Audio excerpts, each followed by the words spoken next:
नमस्कार, जय हिंद। आपका स्वागत है यहाँ अकेडमी चैनल पर।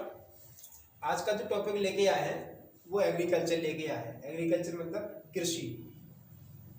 कृषि का जो इंग्लिश में मीन्स होता है उसे कहते हैं एग्रीकल्चर।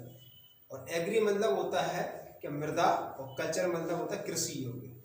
मतलब मृदा कृषि योग्य है। कौन सी मृदा कौन सी कृषि के योग्य है, इसको एग्रीकल्चर कहते हैं। तो जो कृषि है ये भारतीय अर्थव्यवस्था का, भारतीय जनजीवन का मुख्य आधार है। क्यों है? क्योंकि कृषि जो कि देश को एक बहुत बड़ा रोजगार देती है।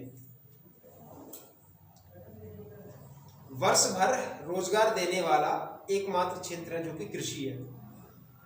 क्योंकि कृषि में जो 3 प्रकार की फसलें होती हैं वो वर्ष भर होती हैं खेतों में, तो लोगों को क्या मिलता है? लोगों को वर्ष भर रोजगार मिलता है। तो इसलिए इसको कहते हैं जीवन का आधार है कृषि है। ठीक है। भारत के कुल भौगोलिक क्षेत्रफल में 51% भूभाग पर कृषि कार्य होता है। कुल भौगोलिक क्षेत्रफल का 51% जो भूमि है उस पर क्या होता है? कृषि कार्य होता है। जबकि 4% जो भूमि है कुल भौगोलिक क्षेत्रफल की वो चारागाहों के लिए है। जबकि 21% भूमि पर क्या है? वन है। और 24% भूभाग पर क्या है? ये बंजर भूमि है जिस पर कुछ काम ही नहीं होता कृषि का। 1950-51 के समय पे क्या चल रहा था कि जो कृषि का योगदान जीडीपी में कितना था? 53-54% था कृषि का योगदान। क्योंकि एक अर्थव्यवस्था, भारतीय अर्थव्यवस्था के 3 प्रमुख स्तंभ है। सेवा क्षेत्र है, उद्योग क्षेत्र है और कृषि क्षेत्र है। वर्तमान में ठीक है, सेवा क्षेत्र का सबसे ज्यादा जीडीपी में योगदान है। तो हम समझते हैं कि कृषि का योगदान जीडीपी में कम क्यों होता गया। तो 1950-51 में कृषि का योगदान क्या था? 53-54% था। इसके बाद फिर 1991-92 में जब उदारीकरण, वैश्वीकरण और निजीकरण आया, ठीक है ना, तो कितना हो गया? 30% हो गया। इसका रेशियो कम होता गया। इसके बाद 2014-15 में 17-18% कृषि का योगदान होता गया।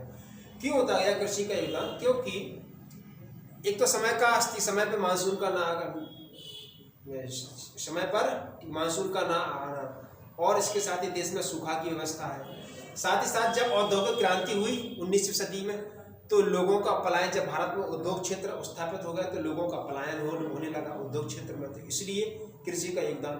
साथ ही साथ क्या? वैज्ञानिक खेती का ना होना, ठीक है ना, और क्या कहते हैं, तमाम प्रकार की अकाल की समस्याओं से ग्रस्त। साथ ही साथ और क्या है कि भाई सरकार की जो किसानों की जो मुख्य लागत है, और लागत में किसान को ना मिलना, उसका मतलब मूल्य ना मिलना, सही मूल्य ना मिलना, तो जिसके परिणाम स्वरूप ये हुआ कि भारतीय जीडीपी में कृषि का योगदान कम होता चला गया। मतलब कि जो कृषि का जो रुख था, एक समय रुख था कृषि में, वो रुख कहाँ चला गया? सेवा क्षेत्र में आ गया और उद्योग क्षेत्र में विस्थापन की समस्या बनती गई और जीडीपी में योगदान कम होता गया। इसके बाद हम बात करते हैं भारत में किस प्रकार की फसल ऋतुएं हैं। तो 3 प्रकार की ऋतुएं होती हैं, फसलें होती हैं, रबी, खरीफ और जायद। 3 प्रकार की फसलें हैं। ऋतुओं के आधार पर किस प्रकार की फसलें होती हैं? तो रबी की फसल है, ये शीतकालीन फसल है, जिसमें कि क्या होता है? गेहूं है, मटर है, चना है, ठीक है, आलू है, जौ है। ये प्रमुख क्या है? रबी की फसलें जो कि शीतकाल में है। जी कब बोई जाती है? अक्टूबर-नवंबर में बोई जाती हैं और मार्च-अप्रैल में इनकी कटाई होती है। इसके बाद खरीफ की फसल है, यह एक क्या है? ग्रीष्मकालीन फसल है, ठीक है। ग्रीष्मकालीन जैसे कि चावल है, ज्वार है, बाजरा है, मक्का है, तिल है, मूंगफली है, सोयाबीन है, ठीक है, उड़द है और कपास है। यह है कौन सी फसलें हैं? ये खरीफ की फसलें हैं जो कि जून-जुलाई में बोई जाती हैं और अक्टूबर-नवंबर में काटी जाती हैं। जबकि तीसरी फसल कौन सी है? जायद है, तरबूज है, खरबूज है, ककड़ी है, ठीक है। इसके बाद भिंडी है, खीरा है, विभिन्न प्रकार की सब्जियां हैं। ये किस में आती है? जायद में आती है। ये मार्च-अप्रैल में बोई जाती हैं और जून-जुलाई में इनकी कटाई हो जाती है। ये 3 प्रकार की फसलें हैं। अब हम बात करते हैं कि भारत में कौन कौन सी खाद्यान्न फसलें हैं जो कि खाने वाली हैं। तो प्रमुखता चावल और गेहूं क्या है? हमारी प्रमुख खाद्यान्न फसलें हैं। तो चावल की अगर बात करें, इसको हम धान भी कहते हैं। चावल को क्या कहते हैं? हम धान भी कहते हैं। यह एक उष्णकटिबंधीय पौधा है, उष्णकटिबंधीय फसल है।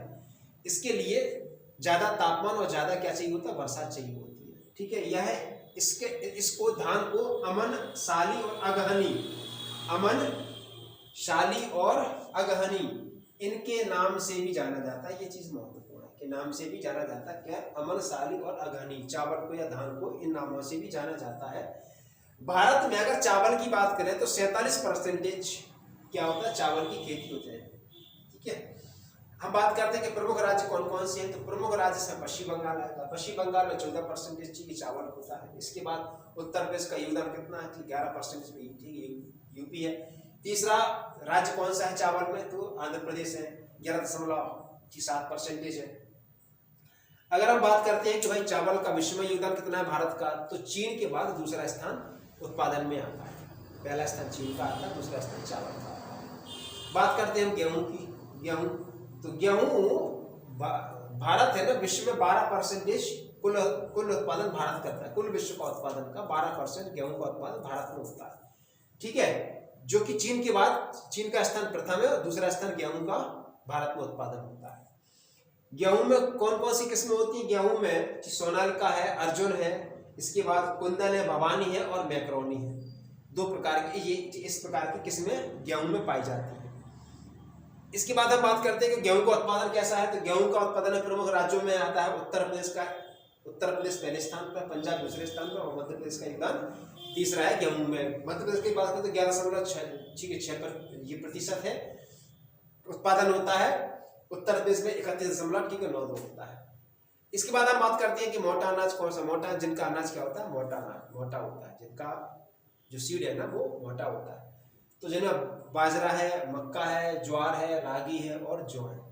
ठीक है, इसमें मोटा अनाज क्या के लिए प्रसिद्ध है, पोषक तत्वों की प्रधानता ज्यादा होती है, जैसे कि कार्बोहाइड्रेट है, प्रोटीन है, विटामिन है।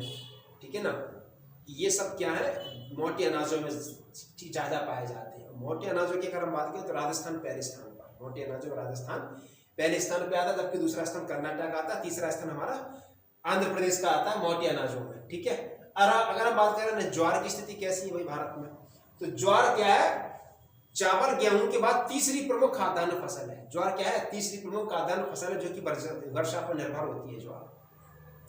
ज्वार कहाँ का है, अफ्रीका मूल का पौधा है। ज्वार है जो अफ्रीका मूल का पौधा है। इसमें कार्बोहाइड्रेट, प्रोटीन और विटामिन की प्रचुर मात्रा पाई जाती है ज्वार में। ठीक है, अगर हम बात करते हैं कि कौन से राज्य की स्थिति कैसी है, तो प्रमुख पहला राज्य महाराष्ट्र का स्थान आता है, दूसरा कर्नाटक, तीसरा राजस्थान का उत्पादन इस प्रकार से क्रम में देखा जाता है। बाजरा की अगर हम बात करें तो बाजरा भी अफ्रीका मूल का पौधा है। ठीक है, इसको गरीबों का आहार कहा जाता है। बाजरा को क्या कहा जाता है, गरीबों का आहार कहा जाता है। राज्यों की अगर बात करें तो पहला राज्य बाजरा में राजस्थान का आता है, दूसरा स्थान उत्तर प्रदेश का, तीसरा स्थान गुजरात का आता है। बात करते हैं मक्का की, इसको कॉर्न कहते हैं। मक्का को क्या कहते हैं, कॉर्न कहते हैं। ठीक है, मक्का उत्पादन में अगर हम बात करें तो भाई ब्राजील है, अमेरिका है, ये पहले स्थान पे आते हैं। तो कॉर्न के नाम से जाना था। यह भी क्या है, अफ्रीका मूल का पौधा है। इसको स्टार्च और ग्लूकोज बनाने में प्रयोग किया जाता है। इसको मक्का को स्टार्च और ग्लूकोज बनाने में प्रयोग किया जाता है। भारत में यह पिंटल किस्म में, भारत में पिंटल किस्म का उगाया जाता है। मतलब मक्का का ये वेराइटीज है। मक्का की वेराइटीज क्या है, पिंटल किस्म की वेराइटीज है। मक्का में पिंटल किस्म की एक वेराइटीज है। ठीक है, इसमें राज्यों की बात करें हम तो राज्यों में आंध्र प्रदेश, कर्नाटक और महाराष्ट्र। राज्यों की बात करें तो कर्नाटक, आंध्र प्रदेश और महाराष्ट्र का प्रथम स्थान आता है। अगर हम बात करते हैं जौ का, तो जौ की स्थिति कैसी, सिंधु घाटी, मतलब जौ मतलब कहाँ की है, सिंधु घाटी की प्रमुख फसल है जौ। ठीक है, जौ का प्रयोग कायम होता है, शराब और विस्की बनाने में प्रयोग किया जाता है जौ का। ठीक है, अगर हम बात करते हैं राज्यों की, तो राज्यों में उत्तर प्रदेश पहला स्थान है और दूसरा स्थान आता है राजस्थान का जौ में। ठीक है, तीसरा स्थान मोटे अनाजों में अंतिम लास्ट क्या है, रागी है। रागी मतलब कैसा, ये शुष्क प्रदेशों में उगाया जाता है। ठीक है, काली मृदा में पता होता है ऑलमोस्ट। कर्नाटक, हिमाचल प्रदेश, उत्तराखंड, सिक्किम में ये जौ प्रमुख रूप से उगाई जाती है। ठीक है ना, तो ये कृषि का टॉपिक आज का। इसके बाद में अगला जो टॉपिक बची हुई कृषि के, उनमें हम पढ़ेंगे। आज के लिए इतना काफी वीडियो में। ठीक है ना, अगर वीडियो अगर आपको अच्छा लगा तो इसको लाइक करें, सब्सक्राइब करें, अधिक से अधिक लोगों को शेयर करें। जय हिंद, धन्यवाद।